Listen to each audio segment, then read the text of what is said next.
Hello everyone, నేను మీ Navaneetha. Welcome to our channel Dhangari vlogs.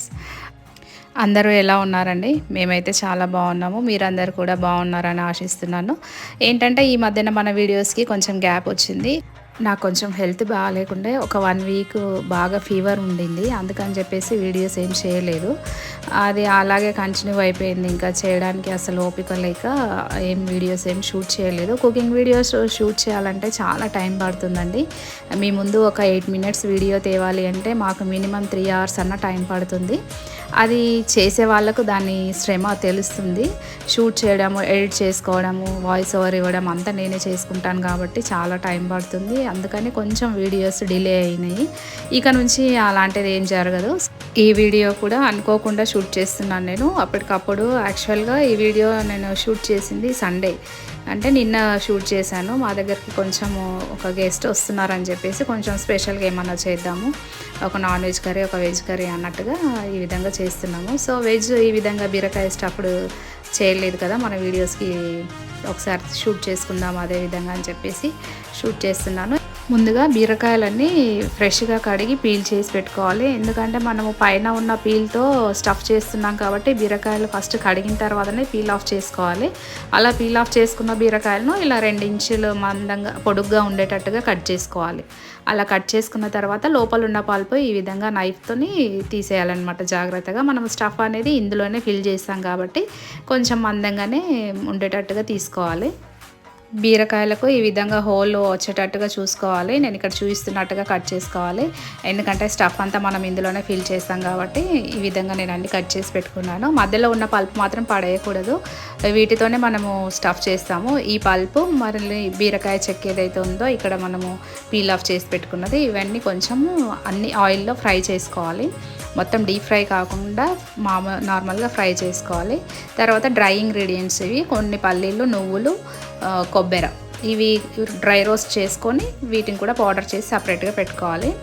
ఇక్కడ వచ్చేసి ఇందాక కట్ చేసి పెట్టుకున్న ఆనియన్స్, టమాటో, బీరకాయ పల్పు అండ్ బీరకాయ చెక్కు ఏదైతే ఉందో అది కూడా ఇందులోనే ఆయిల్లో ఫ్రై చేసుకోవాలి.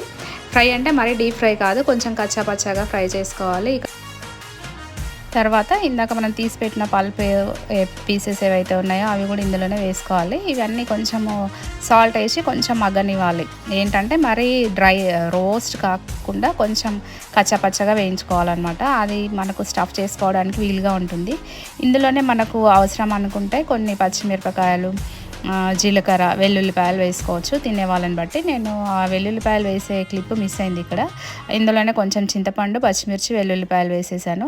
తర్వాత అన్నీ ఈ విధంగా సైడ్కి పెట్టి ఒక్కసారి అన్నీ కలిపి ఒకసారి మిక్సీ వేసుకోవాలి. మామూలుగా ఇందాక మనము పక్కన పెట్టాం కదా పల్లీలు, కొబ్బరి, ఆ పౌడర్, వాటితో పాటు ఇది వేసుకోవాలి. లేదంటే అది సపరేట్గా పట్టేసాను కాబట్టి ఇది సపరేట్గా పట్టి 2 మళ్ళీ ఒకే దగ్గర గ్రైండ్ చేసుకుంటాను. ఓన్లీ పల్పు, ఆ పచ్చి మసాలా ఏదైతే ఉందో అది ఇలా గ్రైండ్ చేసుకున్నాను. తర్వాత ఇందాక గ్రైండ్ చేసి పెట్టుకున్న పల్లీల పొడి ఏదైతే ఉందో అది ఇందులో వేసుకుంటున్నాను. మళ్ళీ ఒక్కసారి జస్ట్ ఒక రౌండ్ అలా తిప్పేసి మనము ఫిల్ చేసుకోవచ్చు. ఇందులోనే మనం ఏంటంటే సాల్ట్, కారం చెక్ చేసుకోవాలి. కొంచెం నేను ఎర్ర కారం వేస్తున్నాను స్పైసీనెస్ కోసం. అంతేనండి. మళ్ళీ ఒకసారి గ్రైండ్ చేసుకొని ఈ విధంగా నేను ఇక్కడ స్టఫ్ చేస్తున్నాను. ఈ మిశ్రమం ఏదైతే ఉందో ఇందాక మనం కట్ చేసుకున్న బీరకాయలు ఉన్నాయి కదా వాటిలో ఫిల్ చేసుకుంటున్నాను. యాక్చువల్గా ఈ రెసిపీ వచ్చేసి మా చెల్లిది. తను చాలా బాగా చేస్తుంది. మేము అందరం కలుసుకోక కూడా చాలా రోజులు అవుతుంది. అందరం ఒక దగ్గరే వండుకొని తినేద్దామని చెప్పేసి అట్లా కూడా ప్లాన్ చేసుకున్నాం అనమాట. వచ్చే వాళ్ళకి గెస్ట్లకి కొంచెం ఉంచేసి మనం కూడా ఇక్కడే చేసుకుందామని చెప్పేసి తన రెసిపీ మా దగ్గరే చేస్తుంది చూపించుకుంటూ. నేను వీడియో షూట్ చేస్తున్నాను. సో నేను చేస్తాను, కాకపోతే నేను కొంచెం వేరుగా చేస్తాను. తను ఇలా స్టఫ్ చెక్కుతో పల్పుతో చేసింది అనేసరికి కొంచెం షూట్ చేయాలనిపించింది. సో డిఫరెంట్గా ఉంది కాస్త, అందుకని తను ఫిల్ చేస్తుంది.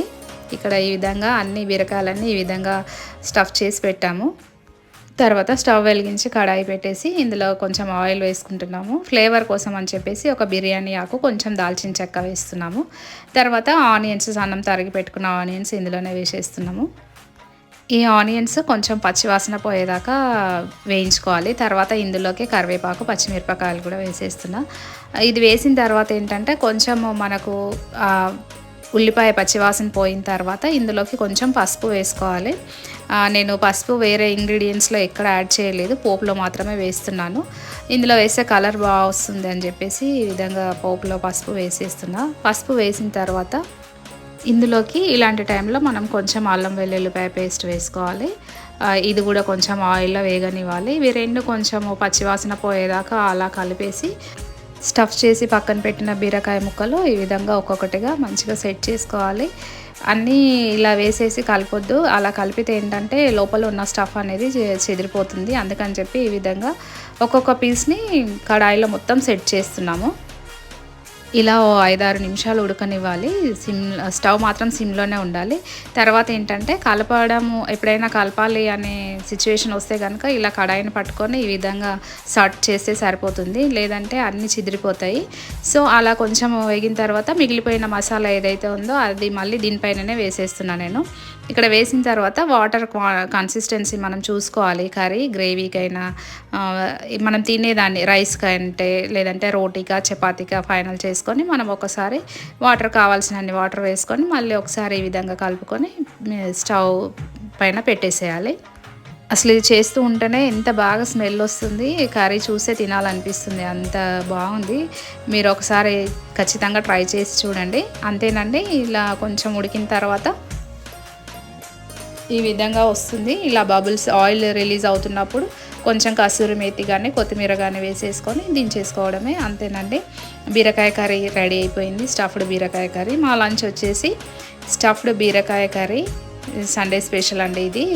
స్టఫ్డ్ బీరకాయ కర్రీ అండ్ పక్కన వచ్చేసి మటన్ కర్రీ. ఇది నేను వీడియో షూట్ చేయలేదు, ఎందుకంటే ఇంతకుముందు ఈ వీడియోస్ మటన్ కర్రీవి చాలా ఉన్నాయని చెప్పేసి షూట్ చేయలేదు.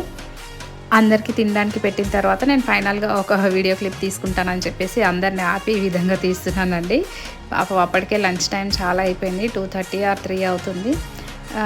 ఫైనల్ క్లిప్పింగ్ కోసం అని చెప్పి ఆగారు వాళ్ళు. సో ఇదండి మా కర్రీ, ఈ సండే స్పెషల్ లంచ్ వచ్చేసి. ఇలా ఒకసారి స్టఫ్ చేసిన బీరకాయ కర్రీ కనుక ఫ్రైడ్ రైస్తో తింటే మీరు గుత్తి వంకాయ కర్రీ మర్చిపోతారండి. మళ్ళీ ఎప్పుడు చేసుకోవాలనుకున్న బీరకాయ కర్రీనే చేస్తారు, అంత బాగా కుదురుతుంది.